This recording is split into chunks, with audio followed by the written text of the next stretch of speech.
उम्मीदवार हैं श्री कीर्तिकर जी, वो 4 जून के बाद से ही अपनी हार पचा नहीं पा रहे हैं और लगातार वो जीते हुए उम्मीदवार रविंद्र वायकर के खिलाफ दुष्प्रचार में लगे हुए।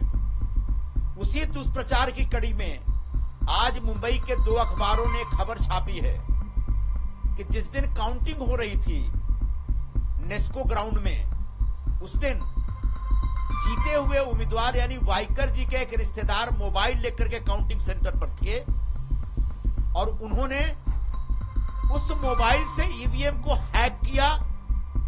उनके मोबाइल पे ईवीएम से ओटीपी आया। इस प्रकार की एक मनगढ़ंत जानकारी आज के अखबारों में छपी है। वही ईवीएम मशीन के आधार पर कई राज्यों में कांग्रेस पार्टी अभी हाल ही में जीती है। लोकसभा में भी उनकी सीटें आई हैं।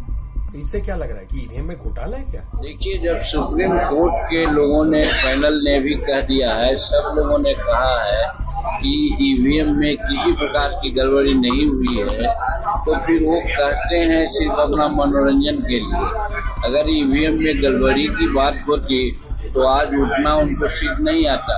अभी हाल ही में मुंबई के एक लोकसभा मतदान केंद्र में जो वोटों की गिनती हो रही थी, उस समय जो एक घटना घटी थी 4 जून को, जिसके बारे में 14 जून को पुलिस ने एक एफआईआर दर्ज कराया है।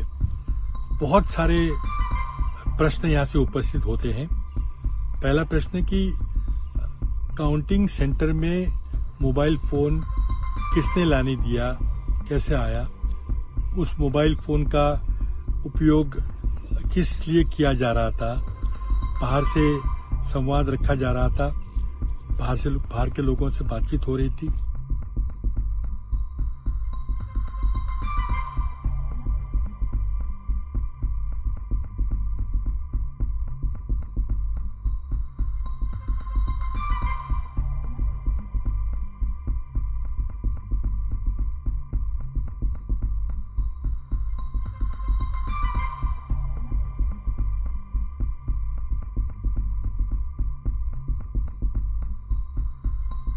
वही ईवीएम मशीन के आधार पर कई राज्यों में कांग्रेस पार्टी अभी हाल ही में जीती है। लोकसभा में भी उनकी सीटें आई हैं। तो इससे क्या लग रहा है कि ईवीएम में घोटाला है क्या? सीट उनके भी आए हैं और उससे घोटाला कैसे हो गया?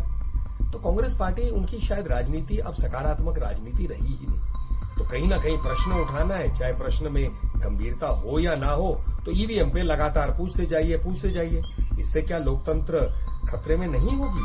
मुझे लगता है राहुल गांधी जी, क्योंकि विदेश में जाकर कहते हैं कि लोकतंत्र खतरे में है, इसीलिए वो चाहते हैं कि देश में इस प्रकार की एक भाषा बने कि लोकतंत्र खतरे में, जबकि लोकतंत्र देश में मजबूत है। पुलिस केस किसी भी शिकायत पर हो सकती है और पुलिस की जिम्मेदारी बनती है छानबीन करने की, लेकिन जो तकनीकी सच्चाई है उसको भी जानने की आवश्यकता है। सुप्रीम कोर्ट के आदेश में साफ साफ लिखा हुआ है कि ईवीएम मशीन को मोबाइल से हैक नहीं किया जा सकता, मोबाइल से ऑपरेट नहीं किया जा सकता। मतलब कोई ईवीएम मशीन मोबाइल से कनेक्ट हो ही नहीं सकता, तो मोबाइल पर ओटीपी ईवीएम मशीन भेज ही नहीं सकता।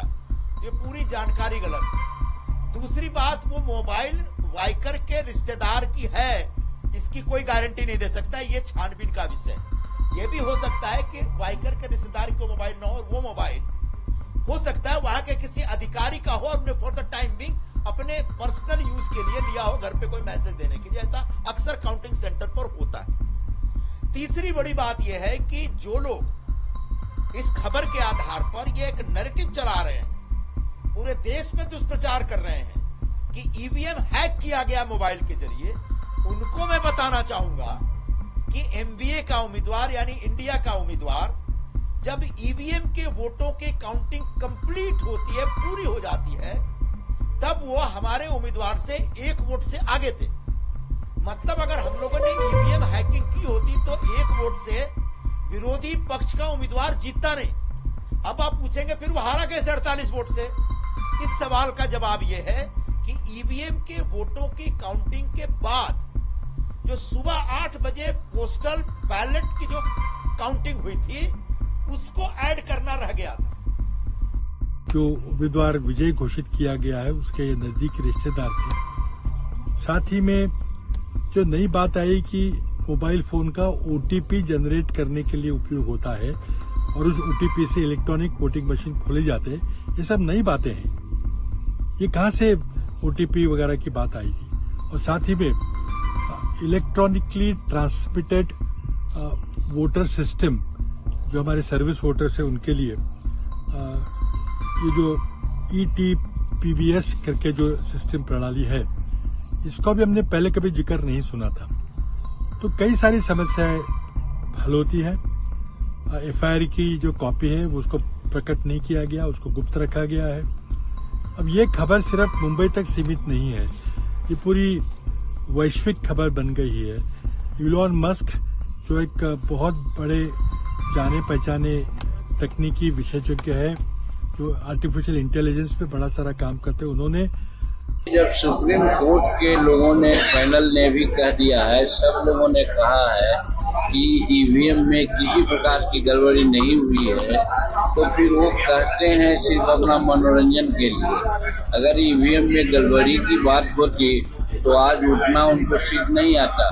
कर्नाटक में वो जीते रहे पहले, वो बात नहीं होती। दूसरे राज्यों में भी उनकी राज बनी तो उस समय ईवीएम से ही किए हैं लोग। तो ईवीएम पर प्रश्न उठा करके सिर्फ अपनी कमजोरी को वो दिखला रहे हैं, जनता को जैसे भ्रम दे करके कि संविधान और आरक्षण खतरा में है। तो उसी प्रकार से ये भी कह करके ये बताना चाहते हैं कि साहब हम बहुत पॉपुलर हैं। वो गलत से ही इतना सीट वो लोग ले आए हैं, गलत फहमी और भ्रम फैला करके। अगला इलेक्शन में देखिएगा उनका आता पता नहीं रहेगा।